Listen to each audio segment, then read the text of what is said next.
আগরতলায় বাংলাদেশ মিশন এ হামলার ঘটনা পরিকল্পিত, শুরু থেকেই স্থানীয় পুলিশ সক্রিয় ছিল না বলে এক বিবৃতিতে ক্ষোভ জানিয়েছে বাংলাদেশের পররাষ্ট্র মন্ত্রণালয়।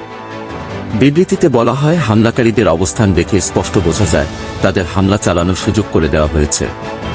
স্থানীয় আইন প্রয়োগকারী সংস্থার উপস্থিতিতে বিক্ষোভকারীরা বাংলাদেশের জাতীয় পতাকা অবমাননা করে, এমনকি সহকারী হাই কমিশনে প্রবেশ করে আসবাবপত্র ধ্বংস করে। এ সময় আইন শৃঙ্খলা বাহিনী ছিল নিষ্ক্রিয়। বিবৃতিতে বলা হয়, কূটনৈতিক মিশনগুলোতে নিরাপত্তা দেওয়া সংশ্লিষ্ট দেশের দায়িত্ব। বাংলাদেশ সরকার দ্রুত এই বিষয়ে যথাযথ পদক্ষেপ নিতে ভারত সরকারের কাছে আহ্বান জানিয়েছে। এদিকে ভারতের আগরতলায় বাংলাদেশ মিশন হামলার ঘটনায় গভীর দুঃখ প্রকাশ করেছে নয়াদিল্লি। সোমবার ভারতের পররাষ্ট্র মন্ত্রণালয়ের বিবৃতিতে বলা হয়, কূটনৈতিক স্থাপনায় হামলা কোনোভাবেই গ্রহণযোগ্য নয়। এর পাশাপাশি আগরতলায় বাংলাদেশ মিশন হামলার ঘটনার সাথে জড়িতদের বিরুদ্ধে দ্রুত ব্যবস্থা নেয়ারও আশ্বাস দেওয়া হয়।